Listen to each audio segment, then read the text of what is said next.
जिस सभा का हम हिस्सा बने हैं, इस सभा की महत्ता बहुत ज्यादा है और इस वक्त उसके जितना हम समझ पा रहे हैं।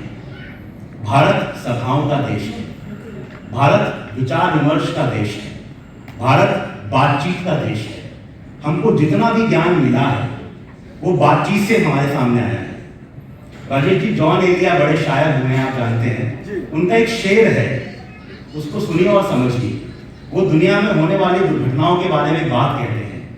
वो ये कहते हैं, एक ही हादसा तो है और वो ये, एक ही हादसा तो है और वो ये कि बात ना कही गई, बात ना सुनी गई। कि बात ना कही गई, बात ना सुनी गई। आज आप ग्लोबली देख लीजिए, बात ना कही गई, बात ना सुनी गई। पार्लियामेंट में क्या हो रहा है? बात ना कही गई, बात ना सुनी गई। हमारा देश बात कहने और सुनने वाला देश है। सनातन संस्कृति से आता हूं, जहां प्रश्नों की बहुत महत्ता होती है। आप लोग अपना सनातन इतिहास पढ़ लीजिए। गीता की शुरुआत होती है प्रश्न से।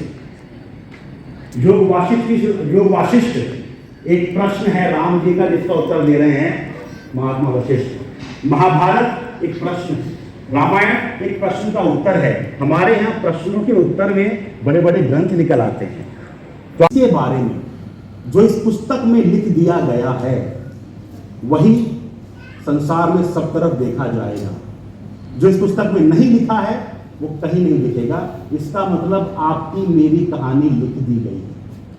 महाभारत से बाहर कुछ नहीं। सारी विडंबनाएं, सारी शंकाएं, सारे प्रश्न, उन सभी प्रश्नों के उत्तर सब हमें कहाँ मिलते हैं? सब हमको महाभारत में मिलते हैं। और उसी महाभारत के केंद्र में हमको कृष्ण मिलते हैं, हमको विदुर मिलते हैं, हमको भीष्म मिलते हैं, जिन्होंने अलग अलग नीतियां हमको बताई। विदुर की नीति हम पढ़ते हैं 5वें पर्व में, उद्योग पर्व जिसका नाम है। और गीता कौन से पर्व में है? 6ठे पर्व में, भीष्म पर्व।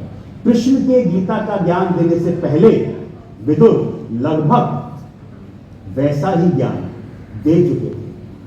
किसको? धृतराष्ट्र को। मगर वो ज्ञान लिया नहीं, क्योंकि उनको उस ज्ञान की, उस बातचीत की इंपॉर्टेंस समझ नहीं आई। जैसे आप और हम इस बातचीत की इंपॉर्टेंस समझ रहे हैं। इसको नाम दिया जाता है सुयोग। ये जो हो रहा है हमारे बीच, ये सुयोग है। ये हर रोज नहीं होता। मैथिशरण गुप्त कह गए हैं, हो रहा है चला ना जाए, संभलो के सुयोग न जाए चला, कब व्यर्थ हुआ सदुपाय भला। जग को संभलो, जग को समझो न निरा सपना, पथ आप प्रशस्त करो अपना, अखिलेश्वर हैं अवलंबन को, नर हो न निराश करो, नर हो न निराश करो मन को। ये गुप्त कह गए हैं। इस सुयोग का फायदा उठा नहीं पाए धृतराष्ट्र।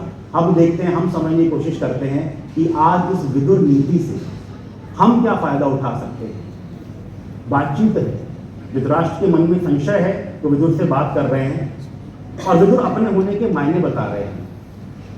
आपकी नीति मानी नहीं गई, इससे क्या आपकी नीति की गुणवत्ता कम हो जाती है? नहीं होती। विदुर नीति मानी नहीं गई, कृष्ण की नीति मानी गई, लेकिन आपकी नीति नहीं मानने से सिद्ध नहीं होता कि आपकी नीति में गुण नहीं थे। ये सिद्ध अवश्य हो सकता है सर कि शायद जिस सभा में आपने अपनी नीति सुनाई, उस सभा में अकेले ज्ञानी व्यक्ति आप थे। बाकियों के अंदर ज्ञान ही नहीं था आपकी नीति को समझने का। तो आपकी नीति कोई सुन नहीं रहा है, इसको लेकर अपने ऊपर सेल्फ डाउट मत कीजिए। नीति को समझने के लिए भी तो ज्ञान चाहिए। जहां खड़े होकर भगवान कृष्ण ने गीता सुनाई अर्जुन को, दुर्योधन कितनी दूर था? तो ये बुरा नहीं मानेगा। अब आते हैं विदुर नीति पे। बहुत बड़ी नीतियां बताई हैं, समय के अभाव में कुछ 2, 4, 5 इंपॉर्टेंट बातें आपको बता देता हूं। विदुर ने आपके लिए क्या कहा, फिर विदुर ने राजाओं के लिए क्या कहा। विदुर ने सरप्राइजिंगली बहुत सारी बातें वो कही जो उनके बाद गीता में कही गई। विदुर ने आपके लिए क्या कहा? सबसे पहली बात ये बताई, दुनिया का सबसे इंपॉर्टेंट इक्विपमेंट आपके पास यहां पर है। जिस दिन इसको कंट्रोल कर लोगे, आप सब कुछ कंट्रोल कर सकते हैं।